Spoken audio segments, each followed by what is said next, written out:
là khu đất mà con mua rồi bố ạ. Bây giờ con sẽ vẽ qua bản thiết kế căn nhà mà con dự định là trong tương lai con sẽ làm một căn nhà như vậy cho bố xem. Bố xem như thế nào để nếu mà được thì bố góp ý cho con ạ. Thế con dự định bao giờ con mới làm nhà? Con tính rồi bố ạ. Chắc là khoảng một thời gian nữa thôi. Nhưng mà con cũng chưa chắc chắn được khi nào mới làm. Tại vì bây giờ con chưa đủ kinh phí để làm ấy bố. Con thử tính xem cái số tiền bọn mình lấy thế nhà cũ đấy liệu đủ làm không? Số tiền đấy hả bố? Rồi. Con tính rồi. Nhưng mà nếu mà bây giờ mình lấy số tiền đấy làm nhà hết thì mình sẽ không còn cái gì để chi tiêu sinh hoạt hàng ngày nữa. Vì vậy nên là con chưa thể quyết định được bố ạ. Chắc phải vài hôm nữa con mới làm bố ạ.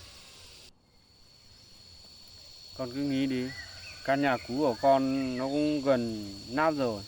Nếu mà làm được căn nhà mới thì mình ở nó yên tâm hơn. Con cũng tính thế bố ạ. Nhưng mà để vài hôm nữa xem như nào bố nhé.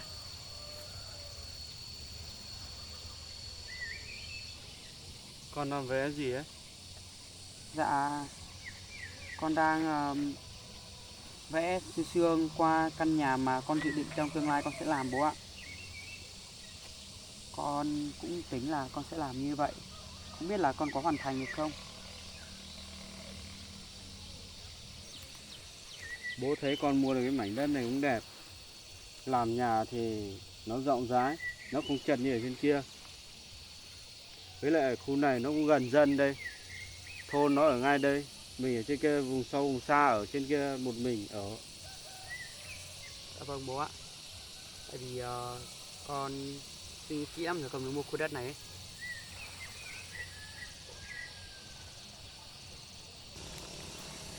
Hôm qua con bảo con định làm nhà mới. Bố lên trên mạng. Đây này. Bố thấy mấy căn nhà này. Con xem nào. Con có thích hay không? Để con xem. Con cứ lướt xem đi. Ở đây nó có nhiều mẫu lắm. Nếu mà con thích món nào thì bố sẽ hỗ trợ con và làm. Dạ vâng bố ạ. Mấy căn nhà này thì cũng khá là đẹp đấy. Mà con nhìn qua dáng nhà này là nhà sàn hả bố? Đúng rồi. Và dưới này cũng có vài căn nhà đá nữa. Con cứ xem đi. Ở đây nó nhiều mẫu mà. Con thích nhà sàn hay nhà đá hay nhà đất thì con thích món nào thì làm mẫu đấy. Dạ vâng bố ạ. Con cũng khá là thích nhà gỗ bố ạ. Bởi vì nó ở khá là mát. Nhưng mà mình làm bằng gỗ thì một thời gian đấy nó sẽ bị mục và nát đấy. Đúng rồi. Còn mình là nhà đá thì chẳng may nếu mà mình có di rời hoặc là mình muốn đi ở chỗ nào thì mình cũng không chuyển nó đi bố ạ. Nói chung là mỗi loại nhà thì nó đều có cái ưu nhược điểm khác nhau ấy. Vì vậy nên là con cũng chưa thể quyết định để lựa chọn được cái nào bố ạ. Hay là con cứ xây tạm một căn nhà bé bằng đá. Ở cho nó không sợ gió và nó mát đấy. Con cũng không biết là nếu mà xây thì xây bằng đá bằng gạch đi bố ạ. Bằng đá thì sẽ mất nhiều công sức. Còn bằng gạch thì mình sẽ mất nhiều tiền đấy. Con cũng đang đắn đo hai quyết định đấy. Con chỉ lên dự định như vậy thôi, con chưa chắc chắn. Vì vậy nên là khi nào mà con chốt, con quyết định được thì con sẽ thông báo với bố nhé. Bố sẽ cùng con nghiên cứu để bố con mình bắt tay vào làm ạ. Nếu mà bố chưa đi sang bên kia làm việc ấy. Bố cầm cho con cái điện thoại này như kiểu này như này nhé. Rồi. Để con phát họa căn nhà này Rồi. qua xem nào con có làm được không. Rồi.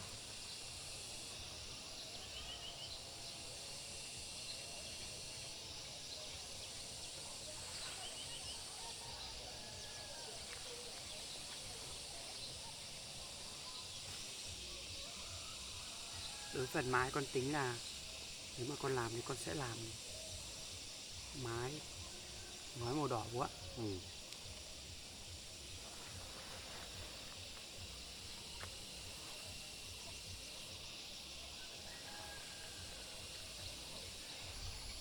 Con làm lên cái mái ấy, con phải lợp cái lệ tôn đỏ mà nó vẩy vẩy ấy bằng ở bên dưới này nó bằng xốp ấy. Lợp cái đấy nhìn nó mới đẹp mà nó mát. Dạ vâng bố ạ. Chắc là bây giờ con đang vẽ nên là con sẽ làm bằng gạch trước bố ạ. Còn mái thì chắc chắn là con sẽ làm bằng tôn rồi. Còn về phần thân nó thì con sẽ làm bằng gạch. Con cảm ơn bố đã góp ý cho con nhé. Con cũng không biết nhiều về lĩnh vực làm nhà này. Vì vậy nên là hôm nay con mới cần đến sự giúp đỡ của bố. Đến đây để góp ý cho con, dự định cho con tương lai con sẽ làm căn nhà như nào thôi bố ạ. Con cứ yên tâm, con cứ làm đi, có gì thì không biết thì bảo bố. Dạ vâng ạ. Con cũng làm qua nhà gỗ rồi nhưng mà vẫn còn nhiều thiếu sót lắm con thấy ấy. Con không phải lo, con cứ làm đi, chỗ nào không biết thì bảo bố, bố phát chỉ cho. Con tính nếu mà làm con chỉ làm đơn giản thôi bố ạ. Tại vì như vậy thì nó vừa không tốn chi phí nhiều quá này mà nó cũng còn đẹp nữa chứ. Cũng chỉ có con và Nga thôi.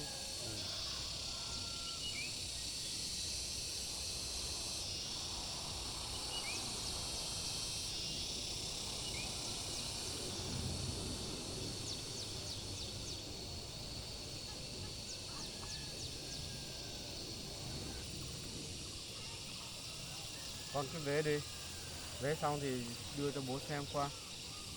Dạ vâng bố ạ.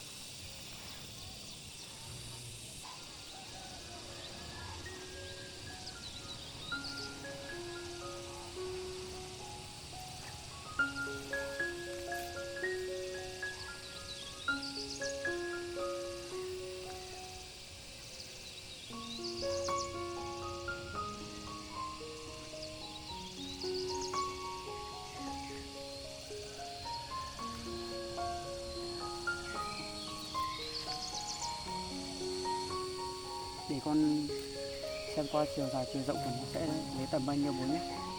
Chỗ đất này thì nếu mà muốn làm được thì chắc là phải thuê máy cuốc lên san bằng qua một chút, như vậy thì mới làm được nhà đẹp bố ạ.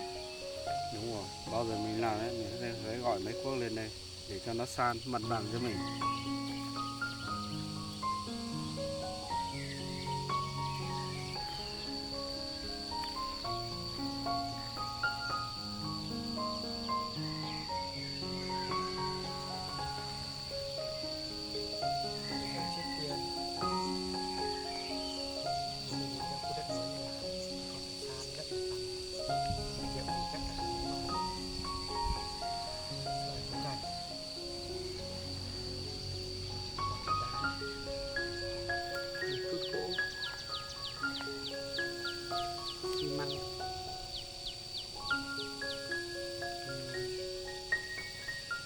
Ngói tôn,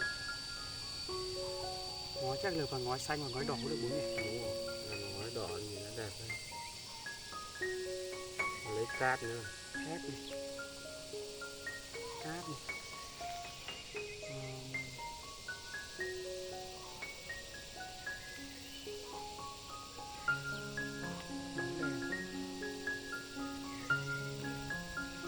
Chắc là sẽ chỉ bằng này trước thôi bố ạ.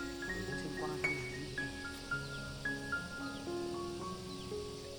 Đây là cái cửa vào đây à? Đúng rồi bố ạ. Đây Sẽ tính là cửa chính ạ. đây là cửa chính. Vâng ạ. Còn từ bên này bên này phòng à?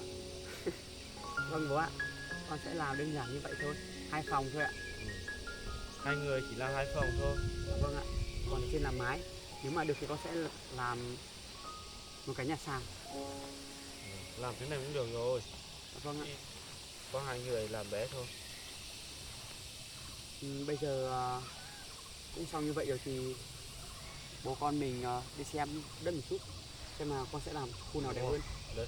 Và con dẫn bố đi xem một chút mấy cây cà của con ở trên này nữa, xem nào cho con trồng nó sống chưa. Đấy.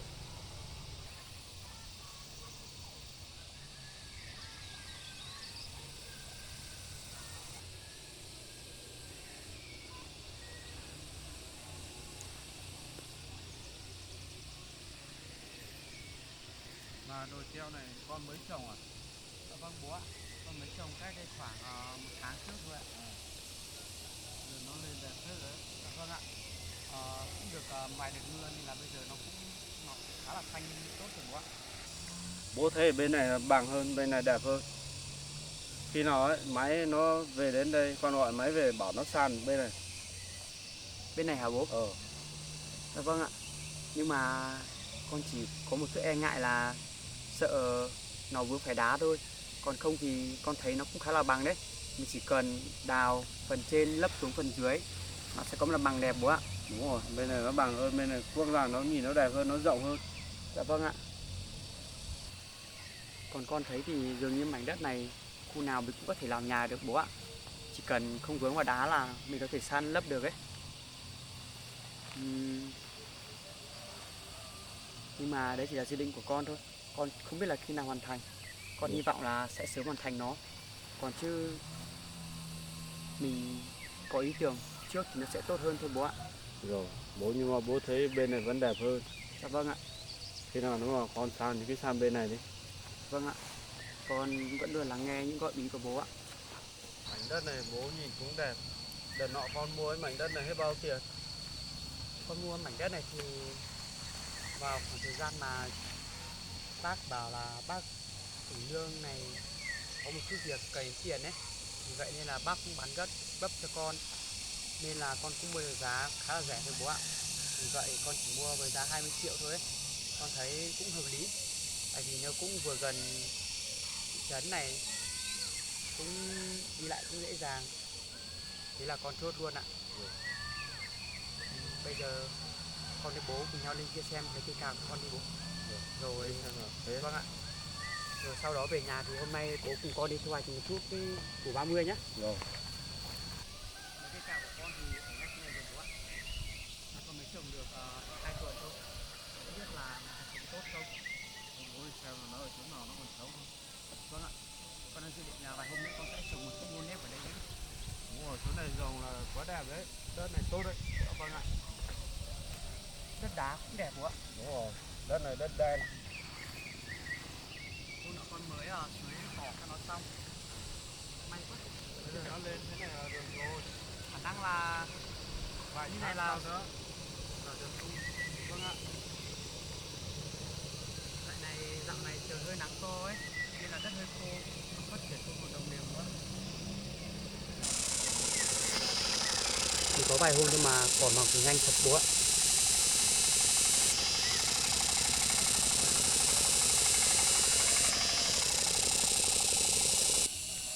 Cà này cũng tốt đấy. Còn cái cà xong nó tốt vào thì con mới được thu hoạch nó sớm nhá. Vâng bố ạ.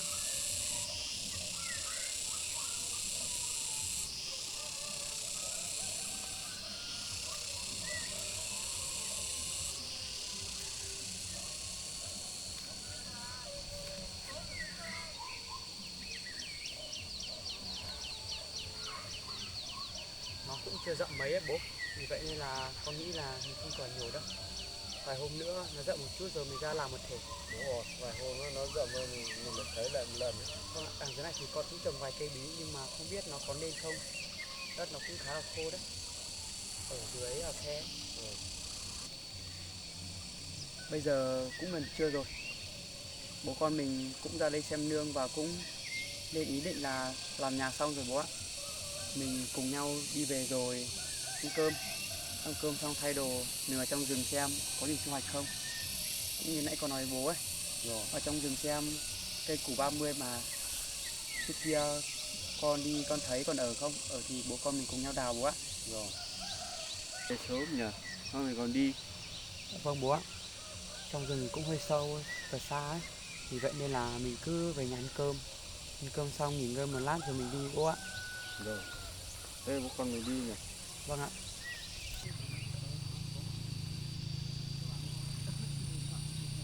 Hay là để con mình đi cũng được bố nhỉ. Đi thu hoạch cũng xa ở trong rừng ấy. Bố đi với con suốt rồi. Không. Bố cũng thích đi rừng lắm. Thì bố phải đi với con nữa. Như vậy là Bố ở nhà cũng chán này. vậy bố con mình về nhà ăn cơm thay quần áo rồi mình tính xem như nào rồi mình đi cũng được bố ạ. Rồi.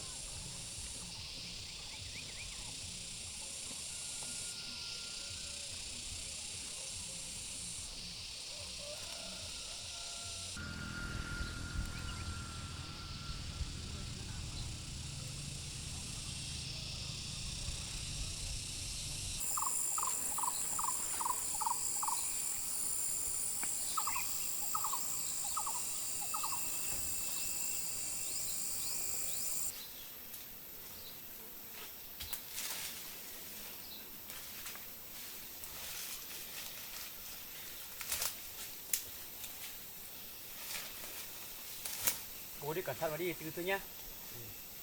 Hôm nay con lại dẫn bố vào trong này thu hoạch một loại củ mà chắc hẳn là bố cũng không xa lạ gì nó đâu bố ạ. Bố đi theo con, ở gần đây rồi. Trong này rừng sâu, đường đi lại khó khăn lắm, bố đi từ từ nhá. Rồi.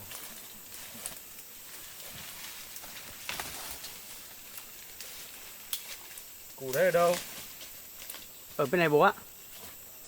Bố để con phát đường đi nhá. Đúng rồi, phát nó rộng nó phát nó quang lên.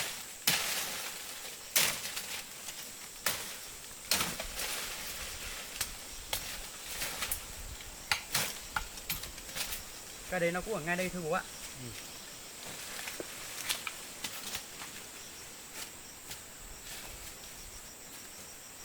Cái nó ở ngay đây rồi bố ạ. Đó ở đấy à? Đúng rồi bố ạ. Thế thì con cho nó phát cho nó rộng không, bố lên bố đào ra. Dạ vâng bố ạ. Củ này thì là củ 30 bố ạ. Nó còn thấy củ nó đây rồi. Nhưng mà con không biết là nó có to hay không thôi ạ. Vậy bố để con dọn qua đó nhé. Con cứ phát đi. Bố đánh ạ. Con một chút nhé.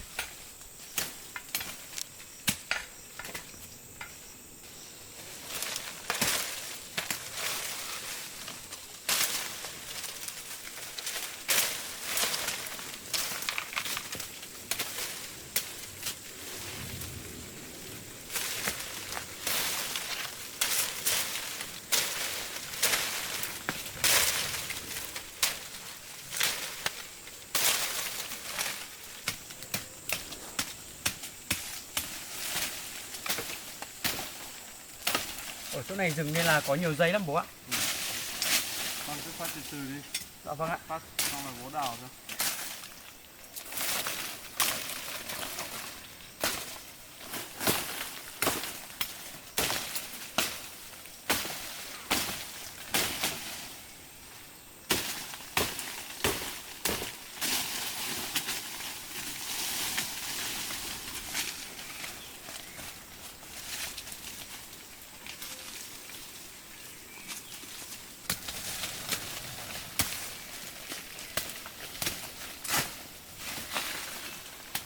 Củ nó ngay đây rồi bố ạ.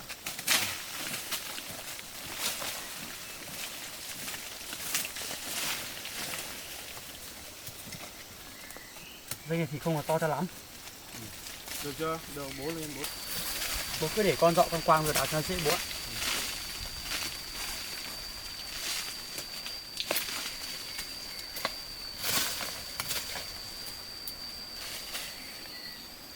Ui, bố ơi.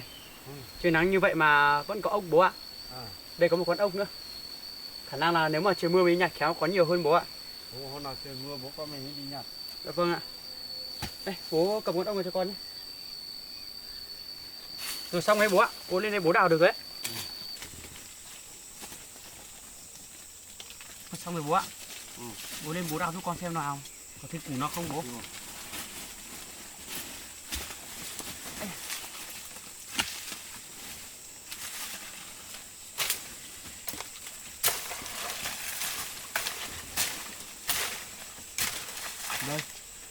Con lấy cái cùi này.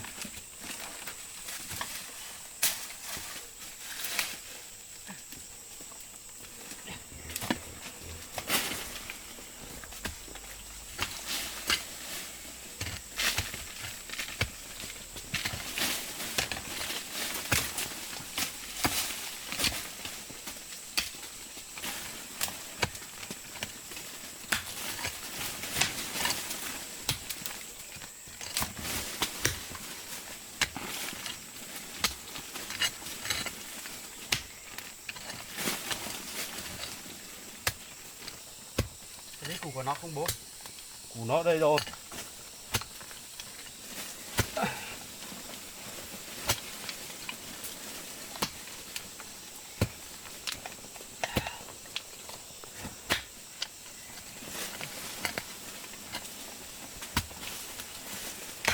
Thấy củ của nó không bố? Củ nó đây rồi.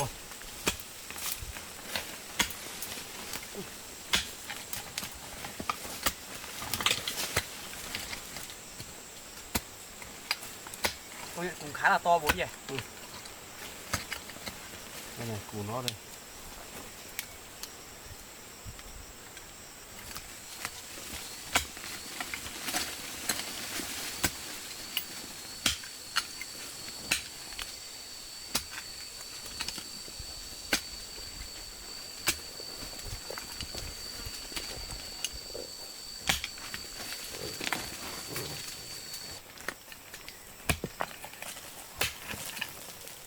Đất ở đây có cứng không bố?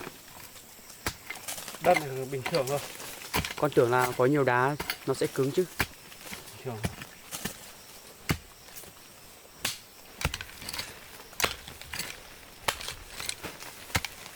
Chỗ này dốc, làm việc gì cũng khó bố ạ. Đúng rồi, nó dốc quá.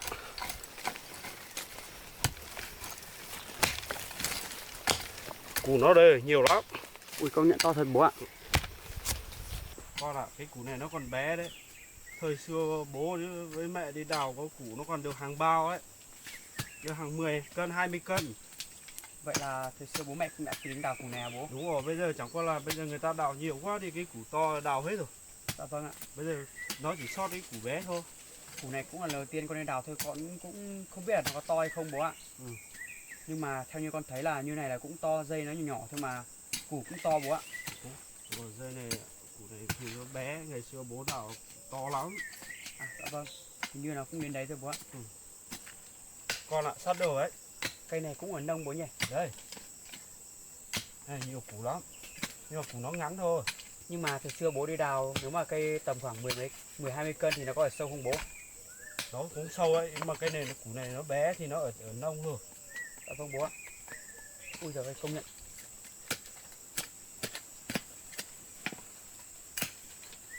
Con nhổ ra bố. Đấy, được đấy, con nhổ đi. Ây da. Rồi bố ạ. Được. Như này cũng là tạm tạm thôi bố ạ, tại vì dây nó nhỏ như này mà. Dây nó bé quá, nó không được to. Với ở chỗ này nó có đá. Bị vương đá hả bố? Đấy, nó vướng đá nó mới không phát triển được ấy. Nó chỉ to lên bằng đấy thôi. Cây này con nghe mọi người nói là làm thuốc công dụng tốt lắm bố ạ. Họ còn thu mua với giá cao nữa cơ. Đúng rồi.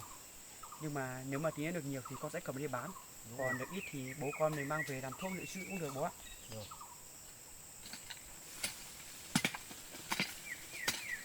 Hết rồi bố ạ, bây giờ bố con mình lên bên kia xem còn cây nào không.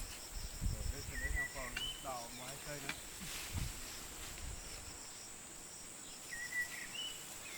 Bố đưa coi cái đây con cầm, cái con cầm bố cầm cùi với con nhé.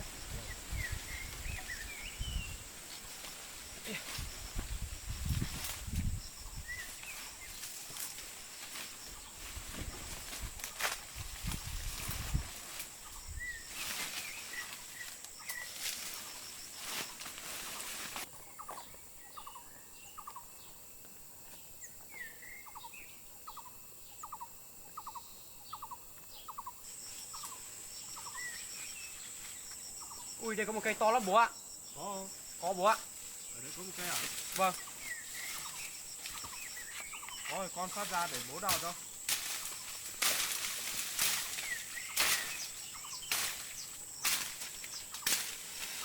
Ở đây bố ạ. Đây. Đây, cái này lá mình nhìn rõ rồi này bố ạ. Đúng rồi. Đây là lá của nó rồi bố ạ. Đúng rồi. Lá này thì mình chỉ cần nhìn qua một lần là mình nhận ra luôn bố ạ. Đúng rồi. Nhưng mà con đi rừng con kiếm nhiều loại rồi, con cũng không để ý cho lắm. Con nghĩ là mấy đợt con đi rừng vừa rồi con cũng thấy rồi đấy, nhưng mà con không biết à? con không biết bố ạ. Hôm nay bố vừa đang nói chuyện thì bố nhắc đến củ 30 này, con mới chỉ nhớ là ở ngay bờ nương con thấy một cây thôi bố ạ, nên là con mới dẫn bố con mình đi đào thôi. Bây giờ mình dọn dẹp rồi mình đào bố nhé. Dọn đi. Cây này khả năng to đấy. Đúng rồi, dây đấy chắc to đấy. Dây to mà, củ đấy. Con phát rộng rồi nhá. Vâng ạ, để mà đào được. Bố uống nước thôi, cũng bố đào cho.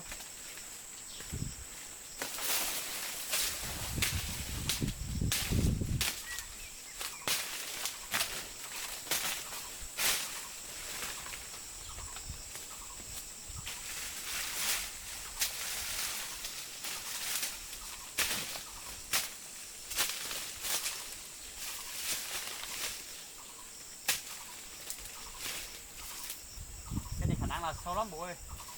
Dây này to phết đấy.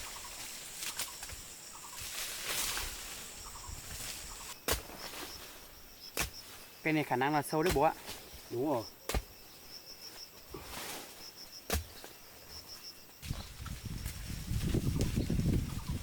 Khả năng là đất này Nó mềm thôi nhỉ. nó mềm bố ạ.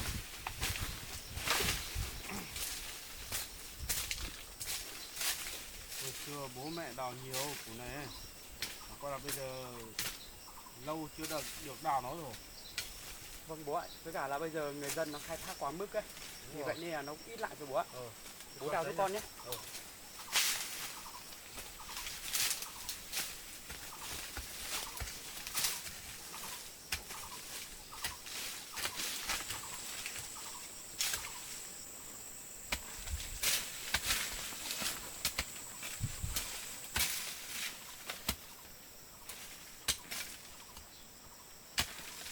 Cái này khả năng phải đào rộng mới được bố ạ.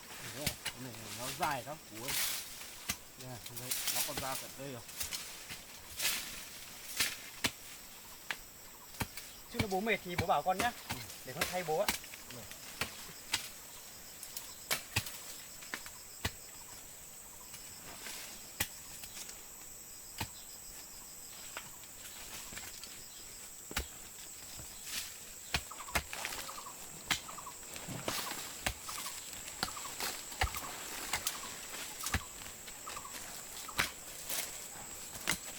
Có sâu không bố?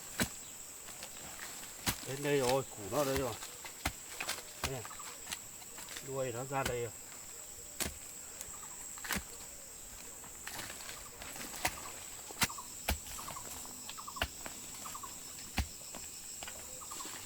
May mà đất này vẫn còn mềm bố ạ. Đúng rồi, may không có đá. Vâng ạ, con sợ nhất là cặp đá thôi. Đúng rồi.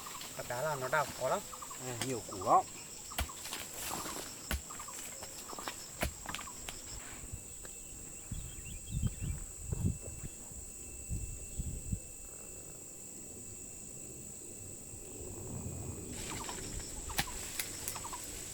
Nếu mà mình đào tầm khoảng 10 cây như cây này là được 10 cân rồi đấy bố ạ.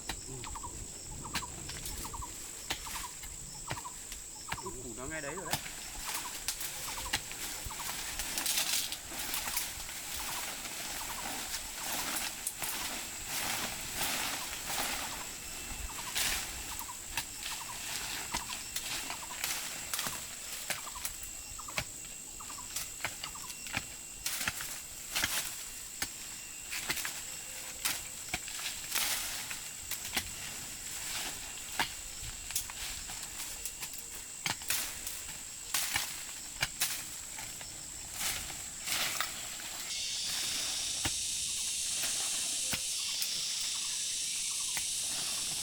Có đào không bố?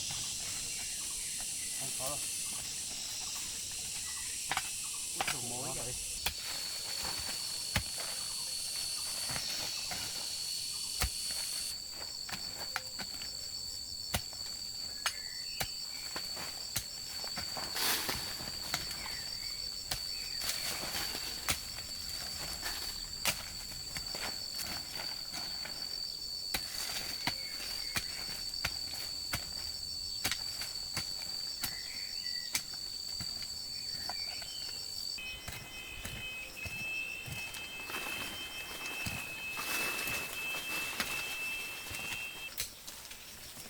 Bố ơi, bố để con đeo găng tay con phụ bố một chút nhé.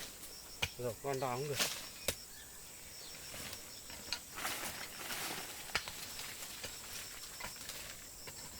Bố đi bố ngồi nghỉ ngơi uống nước. Con đào ra. Bố để con đào cũng được. Thế này con ở đào rộng thì đến về đây nhá. Vâng ạ.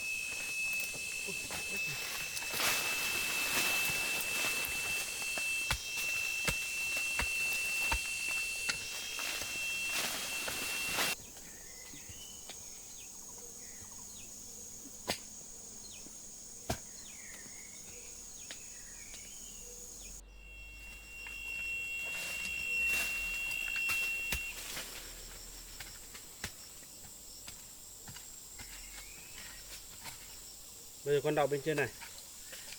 Trên này hả bố? Ừ. Đào rộng lên trên, xong một tí mình cấy khá là nó ra.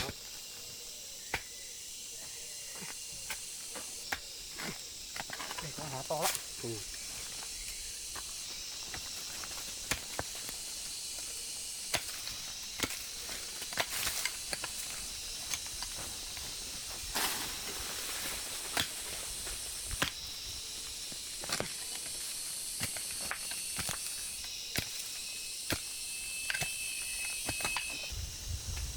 Con đào nhẹ đó, đào rộng mà không có bật vào củ nó hỏng ấy.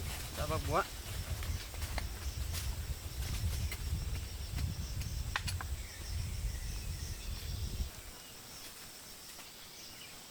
củ nó dài ấy nhờ.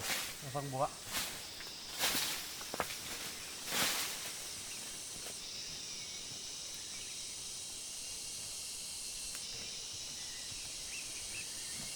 Chắc là từ bây giờ trở đi, con mà đi thu hoạch ở đâu con sẽ tìm kỹ lũ củ này để con đi đào bố ạ. Rồi.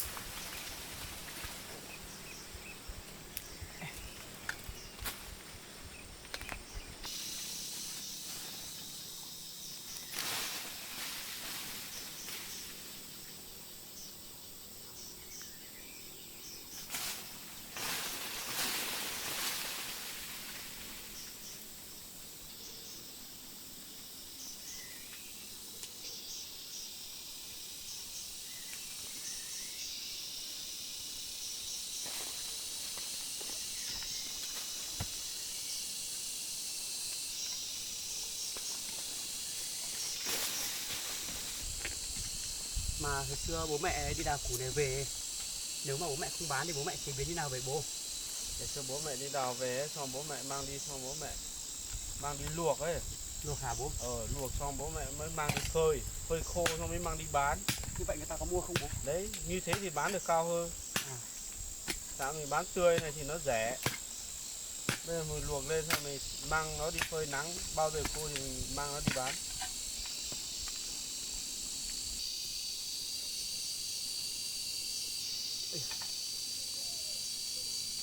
Hay con mẹ thì để cho bố đào. Đây là mầm mới mọc hay sao bố? Đúng rồi. Thế đấy mới nằm nó lên 1 giây đấy. Con cũng không biết rõ về củ này nữa.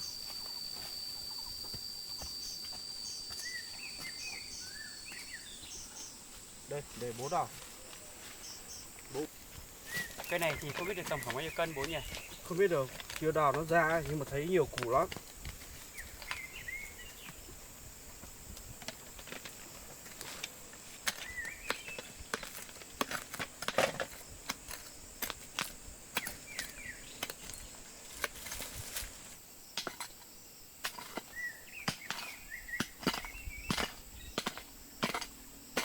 Chỗ đấy mà không vướng đá thì khả năng là nó sẽ to hơn đấy bố nhỉ? Đúng rồi, bên này còn đá thôi, nó cũng không phát triển nữa. Củ này nó có một cái dây của nó ở giữa nên là nó có gãy thì nó cũng không đứt được bố nhỉ? Đúng rồi, cái này nó dài, nó có lói ở trong đấy, nó không biết được. Tiếc quá, nếu mà nó không có đá ở đây vướng thì chắc là nó sẽ dài hơn đấy. Đúng rồi, bên trên này nó ăn vào đá đi. Cây này con không biết nữa, không biết nó từng khoảng bao nhiêu năm rồi bố nhỉ? Đây này chắc nó được 5-6 năm rồi. Để mà có một cây này nó cũng phải mất nhiều thời gian bố nhỉ? Đúng rồi.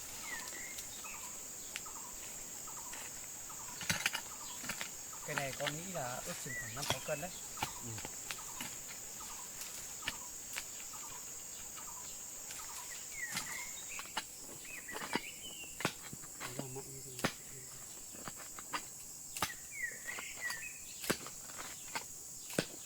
Sắp ra được chưa bố? Chưa, tí nữa. Bên này nó ăn vào đá thì khó đào. Cây này nó to gấp đôi hơn cây vừa nãy mình đào bố nhỉ? Đúng rồi, cái này to hơn. Củ này con nhìn xưa qua con tưởng là củ cà rốt cơ bố ạ. Nó cũng là thuộc dạng như vậy đấy. Không phải đâu, là củ 30. Anh em với củ cà rốt. Với cả là củ cải thảo ấy bố. Nó cũng có màu trắng trắng dạng như vậy đấy. Con thấy người ta lấy củ này đi ngâm rượu cũng tốt lắm.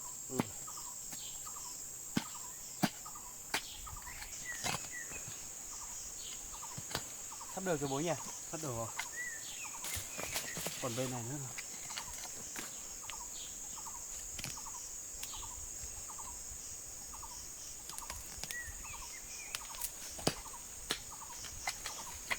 tha già đấy. Đây, con về thôi, hai bố con mình kéo lên thôi. Vâng ạ. Đây. Nào. Ây. Ây.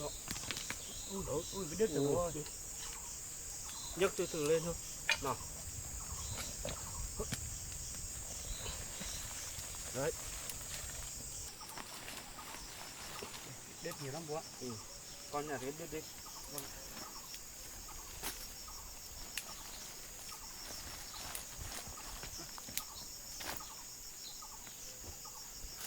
cái hết ở trong này.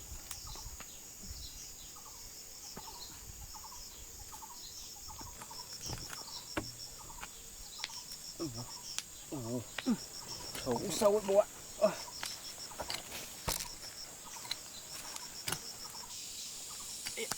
Con nhổ củ này mà con tưởng tượng như mình đang nhổ củ cà rốt đấy bố ạ. Ui dồi, sâu quá. Đấy, nhổ đâu vậy.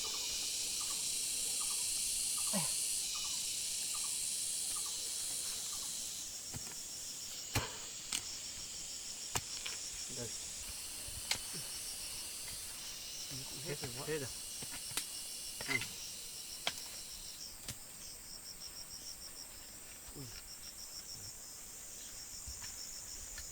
Là hiếm ấy, nên là con nghĩ là mình không nên bỏ sót đâu bố ạ.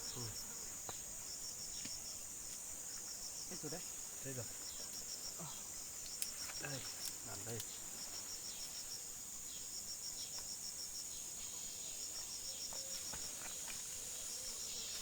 Công nhận là to thật đấy. Này to rồi, nó có 1 giây thế này, nhưng mà nó có 3 giây thế này mà được nhiều ấy. Nhưng mà nó có 1 giây thôi. Con cũng nghĩ vậy đấy.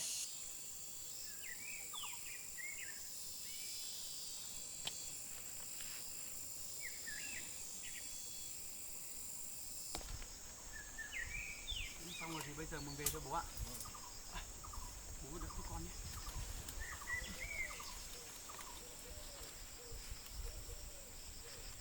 Con đi trước đi.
Đến nhà rồi bố ạ. Thôi thì mình dài mệt quá. Bố nghỉ ngơi lát bố. Rồi. Bố áo ra cho nó. Mình đi xa quá. Mình đi như thế bố ạ.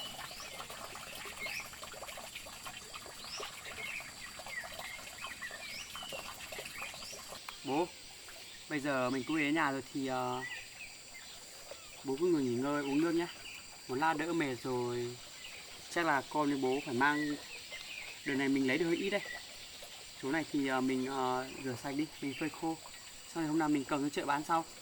Rồi. Bây giờ thì Cái này con không phải lo đâu. Cái này cứ để cho bố. Ngày xưa bố mẹ làm cái này suốt rồi. dạ vâng ạ. Như vậy liệu có được không bố? Được, bây giờ bố sẽ mang nó đi rửa. Xong bố mang nó về luộc. Như vậy cũng được bố ạ. Đúng rồi. Vậy bố giúp con nhé. Đây, Con đây. đi cho chó con uống sữa rồi lát nữa con sẽ còn làm chút việc nhà nữa bố ạ. Cái này con không phải lo đâu. Cái này để cho bố làm. Còn con đi làm việc khác nhá. Ở trong bố ạ. Để mình lấy hơi ít thì mình cứ phơi tạm thôi. Đúng rồi. Lần sau lấy nhiều hơn thì con với bố sẽ mang đi bán sau bố ạ. Đúng rồi, bây giờ cứ phơi khô xong mình mang đi bán khô thôi. Vâng ạ. Con xem cho con như nào nhé. Bố đi làm giúp con nhé. Rồi.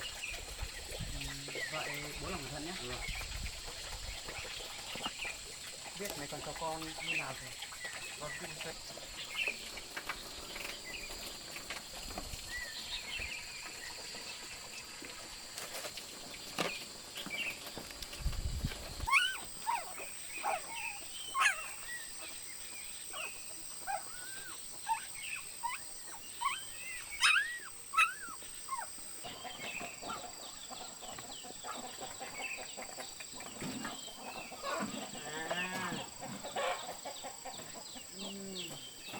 ăn chưa hả?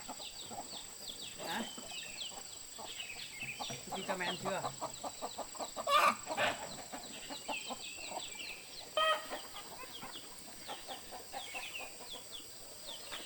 Lười quá, suốt ngày ngủ thôi. Thế nhỉ?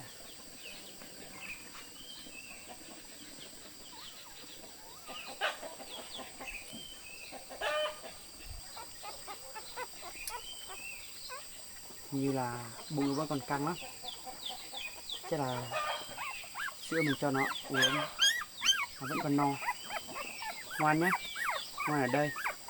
Làm nữa tao sẽ cho chúng mày xuống dưới thị trấn tìm xem có thấy mẹ mày đâu không nha.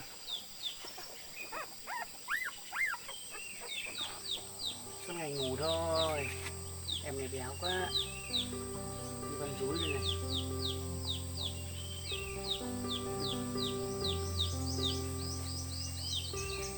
Ngoan nha, ngoan ngủ đi. Ngủ ngoan.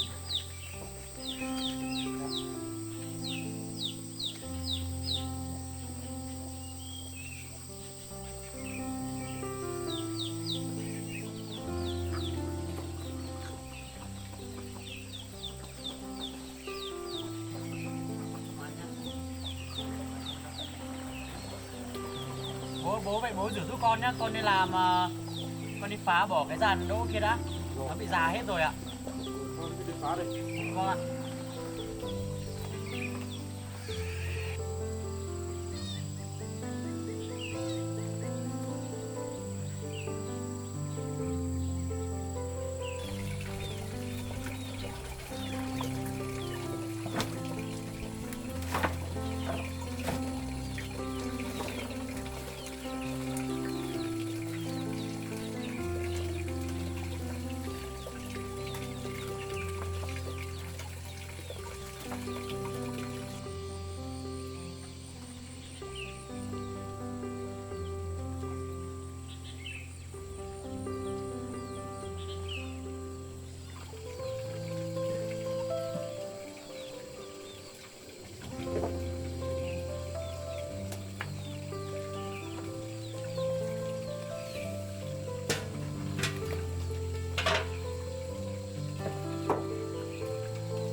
Bố rửa giúp con sạch vào nhá.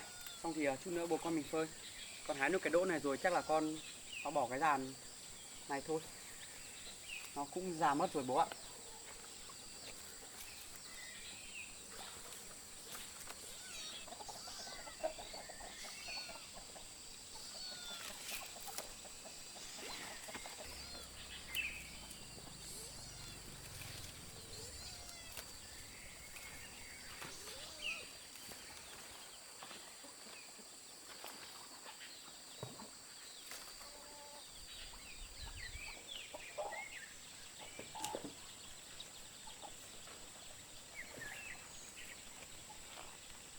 Đỗ này hỏng hết rồi. Mình sẽ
Xong rồi à bố?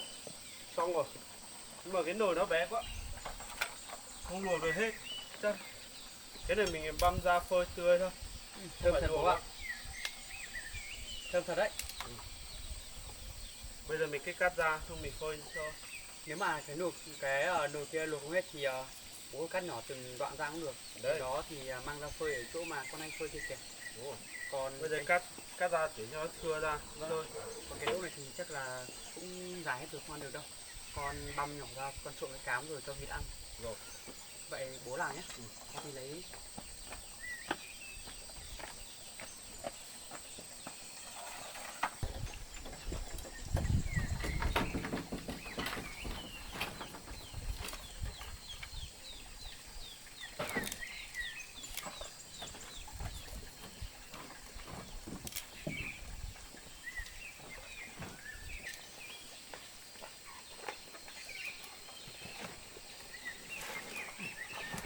chắc là cũng thừa nhiều thì con sẽ băm cho vịt Đúng thôi rồi. bố.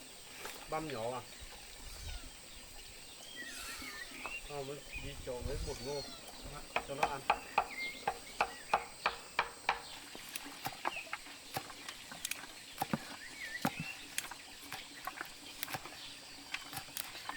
Mà bố, cái mà bố luộc kia thì sắp xong chưa ạ?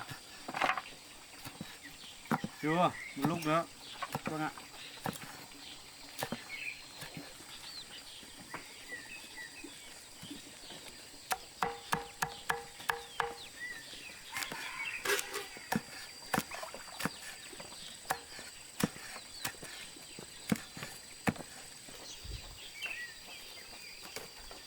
Đỗ này nó cũng bị héo hết rồi. Để lâu con sợ nó cũng không để được ấy.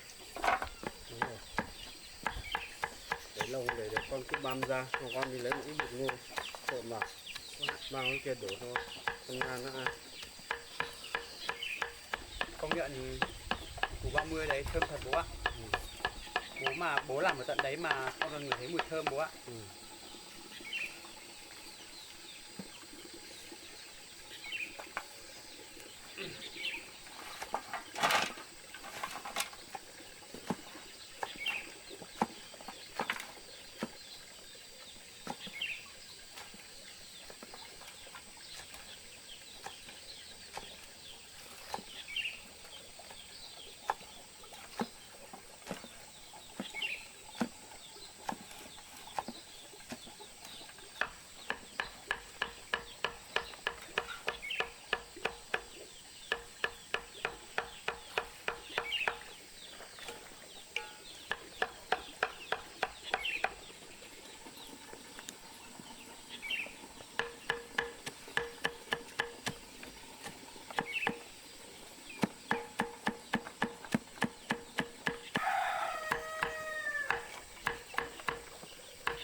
Con không biết là mấy con vịt có ăn loại đỗ này nên không bố nhỉ?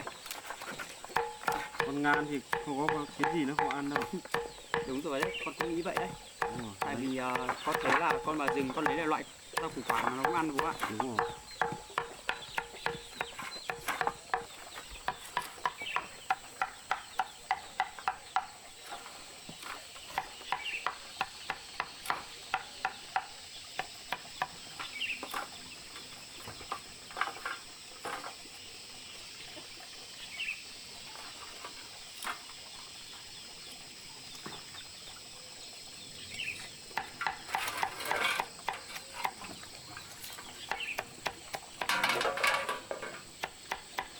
Xong rồi à bố? Xong rồi, bố cắt xong rồi. Bây giờ bố sẽ mang nó đi phơi.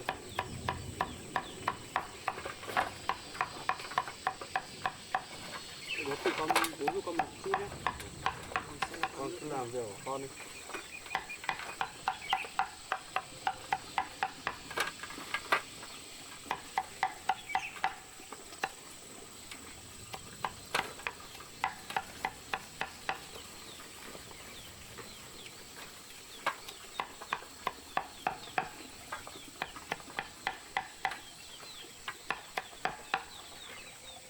công nhận củ đấy cũng đẹp đấy nhỉ.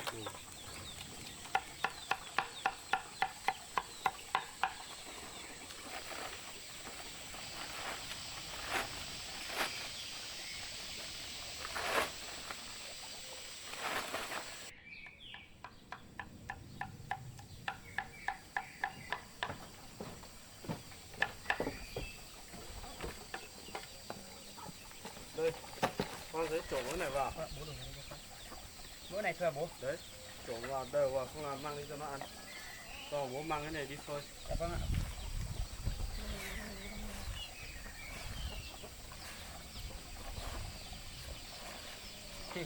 Chỗ như này con lại nhớ đến món mèn mén bố ạ.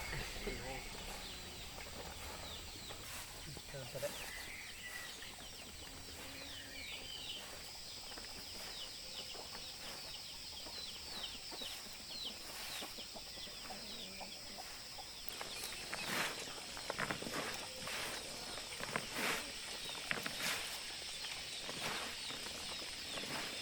Và son nữa, coi cho bên.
Con này chắc ra đậu khoảng 2 cân rồi đấy. Phải hôm mình có vịt con lắm.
Bố ơi, bố, Gì á?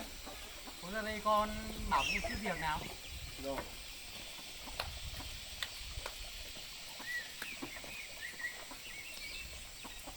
Gì á? Con đang tính là con chó con này còn nhỏ quá. Con tiện xuống dưới thôn kia thì con cầm xuống đấy hỏi xem có biết chó con nhà ai không, để cho mẹ nó tiện chăm sóc. Như vậy thì sẽ tốt hơn bố ạ. Tại vì ở đây con sợ mình không đủ sữa cho nó uống thì nó sẽ bị gầy và không lớn nhanh được ấy. Và con sợ nó còn không sống được cơ bố ạ. Đúng rồi. Bây giờ nó còn bé này, mình nuôi nó cũng khó này. Thì con đi thì con cứ mang đi xuống dưới gặp bọn nó thì hỏi xem chó nhà ai. Xong là đi. Con cũng tính như vậy bố ạ. Tại vì nó còn nhỏ quá. Con thấy con chăm sóc kỹ và tốt lắm rồi mà hình như là nó càng ngày càng gầy bố ạ. Nếu mà mang dưới kia tìm về mẹ nó thì con nghĩ chắc chắn nó sẽ tốt hơn. Với cả là con này không phải là con của Suki đấy, nó không chăm sóc được tốt. Vì vậy nên là con không yên tâm cho lắm bố ạ. Đúng rồi. Bây giờ con xuống thì con cứ mang xuống đi. Xem gặp người thì con cứ hỏi xem là chó nhà ai. Con vậy bố đi lấy giúp con cái vùi ra để con để vào trong thì con cầm xuống dưới con hỏi xem có biết có ai không. Nếu mà con cầm xuống dưới mà không ai nhận thì con lại cầm về bố ạ. Rồi. Thế con lấy chờ xong bố đi lấy cái gì rồi xong con cứ mang xuống đi. Không có thấy thương nó. Dạ vâng ạ. Con ngoan nhé. Tại vì con đi tìm mẹ. Đây, con cho ở đây. Con ngồi đi. Dạ vâng ạ. Vậy bố đi xem cái kia được chưa nhá? Rồi. Củ 30 á. Ờ. Con cho vào đây rồi con cầm đi ạ. Rồi. Con ngoan nhé. Bây giờ ta sẽ đưa con xuống dưới kia tìm xem thấy mẹ không. Chứ như này ta thật sự thương con lắm. Ta hiểu cảm giác bị bỏ rơi mà. Nhá. Đây là con đi gặp mẹ.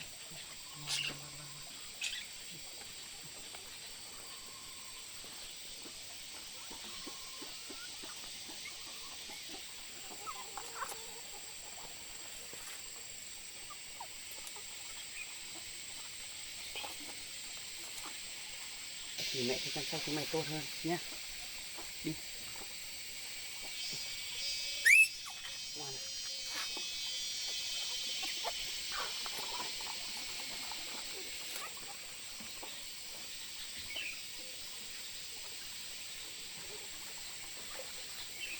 Mày ngoan nhé. Bây giờ ta đưa chúng mày đi. Mà sẽ tìm đến mẹ chúng mày. Chứ như này ta phải thương quá. Mà mình sẽ quên bỏ rơi như tao đã từng trải qua.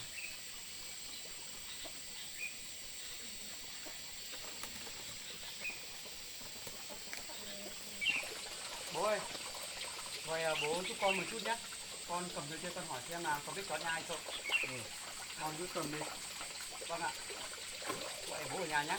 Con đi lát con về ạ. Rồi, đúng. Ở nhà bố sẽ làm việc, con cứ đi. Vâng ạ, con đi đây ạ. Bố làm việc cẩn thận nhé.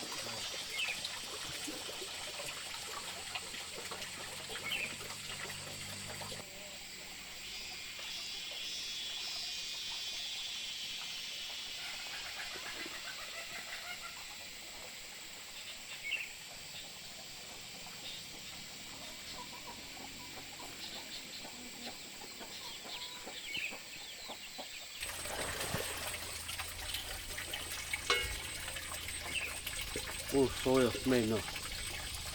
Chắc là đổ được đấy. Chắc là mang đổ ra thôi.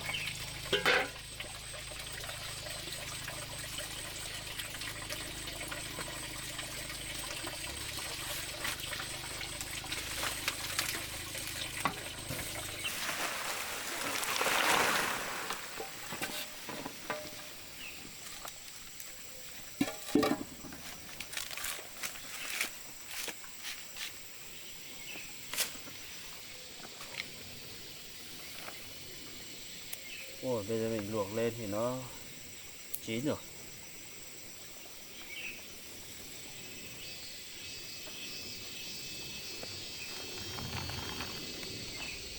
Mình sẽ mang nó đi phơi.